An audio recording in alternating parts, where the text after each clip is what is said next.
Olá, eu me chamo Mariana Lagares, sou advogada atuante no Brasil desde 2015 e atuei em causas perante o Tribunal Superior Eleitoral nas eleições de 2022. É uma honra participar do primeiro Congresso Nacional de Direito Eleitoral em Angola. Quero saudar todos os palestrantes em nome do organizador de um evento de tamanha importância para essa nação, o Dr. Daniel Pereira. Quero saudar também todas as mulheres presentes, no nome da doutora Laurinda Cardoso, presidente do Tribunal Constitucional, e em nome da minha amiga e palestrante brasileira, doutora Tati Gomes. É uma honra participar desse congresso ao lado de 4 brasileiros escolhidos, que foram eu, doutor Everardo Gueiros, doutor Paulo Ailton e doutora Tati Gomes. E agora vamos falar sobre transparência eleitoral.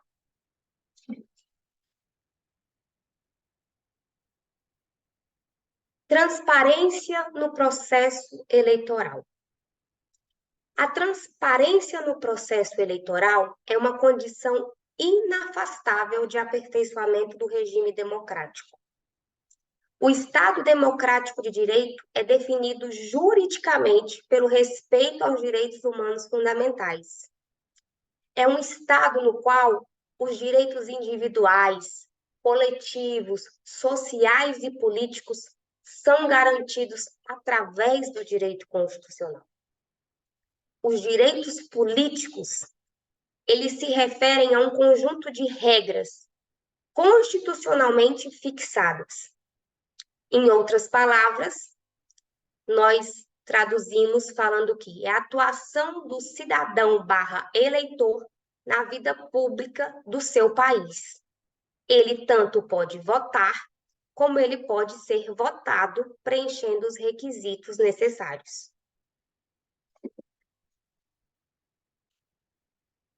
Aqui eu trouxe um comparativo entre os dois países.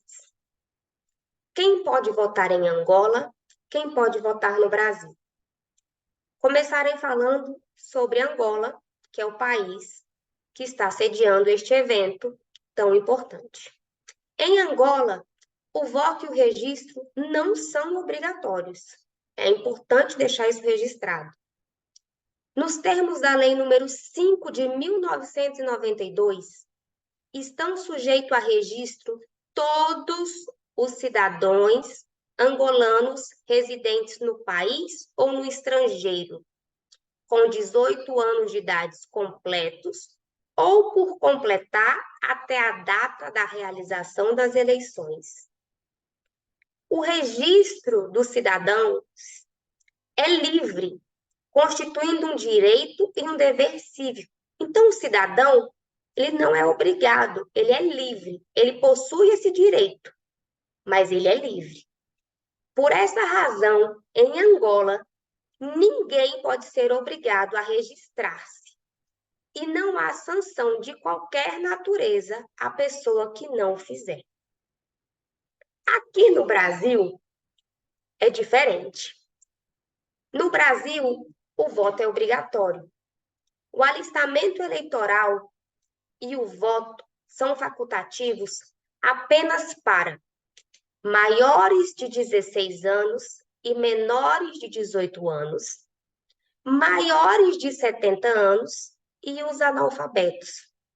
Então, no Brasil, o voto é obrigatório para todos os brasileiros entre 18 e 69 anos de idade, ressalvados analfabetos, residentes ou não no país.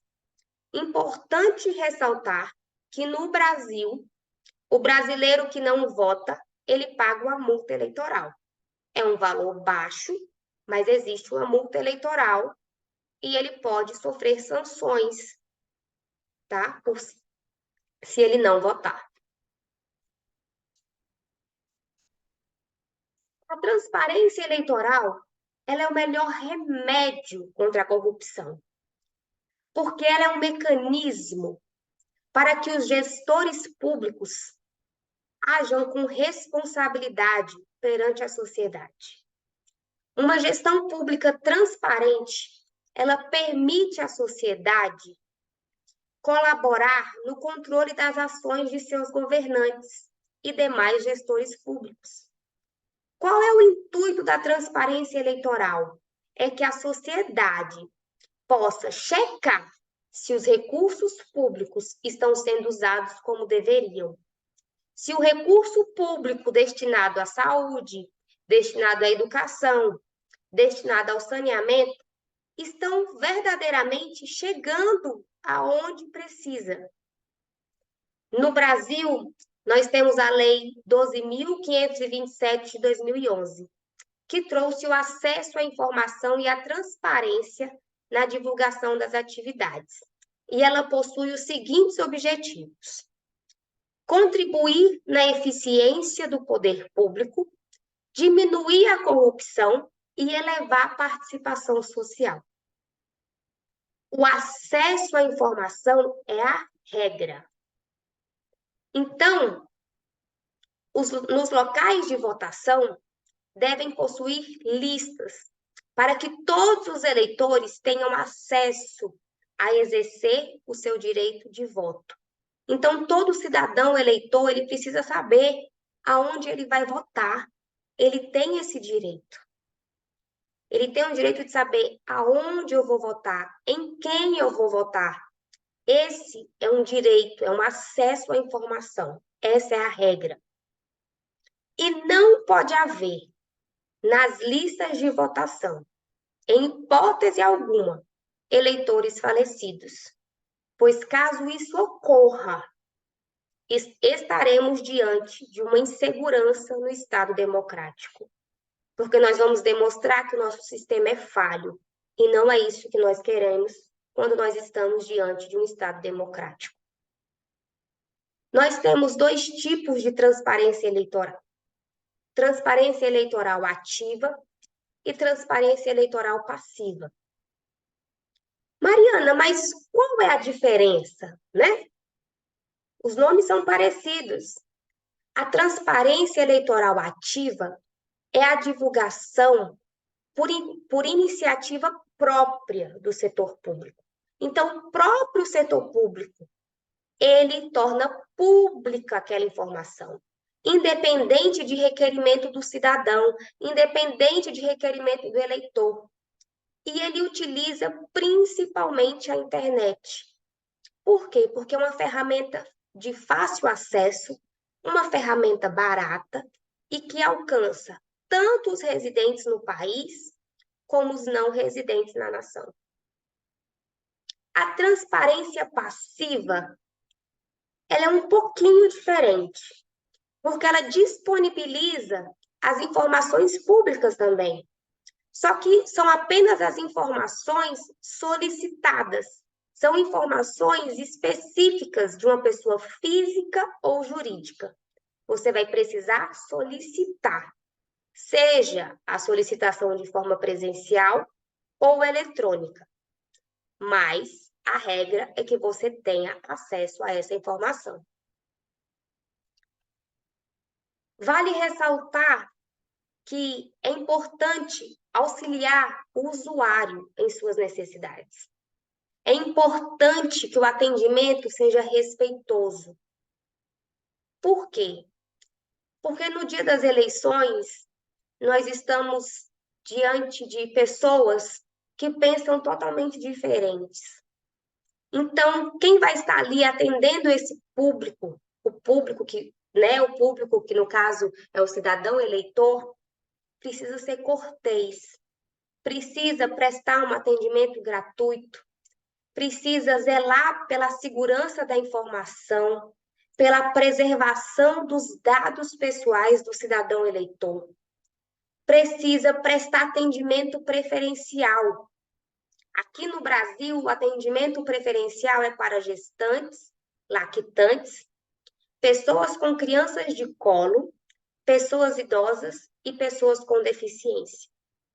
É necessário oferecer acesso às pessoas com deficiência e com dificuldade de locomoção. É necessário prestar atendimento igualitário, com respeito e cortesia. E é necessário que o pessoal que trabalha com a justiça eleitoral esteja sempre sendo qualificado, esteja sempre em constante aperfeiçoamento. É necessário que a informação seja sempre clara e objetiva. E é necessário que o cidadão saia satisfeito para que tenha uma melhoria no Estado democrático de direito. É necessário também que se ofereça respostas adequadas às sugestões e críticas recebidas, porque só assim nós estaremos diante de um Estado democrático de direito em que a transparência no processo eleitoral é garantida. Eu agradeço a oportunidade, me coloco à disposição para eventuais dúvidas e deixo aqui o meu muito obrigado. Agradeço a oportunidade em representar a minha nação ao lado dos meus 4 colegas.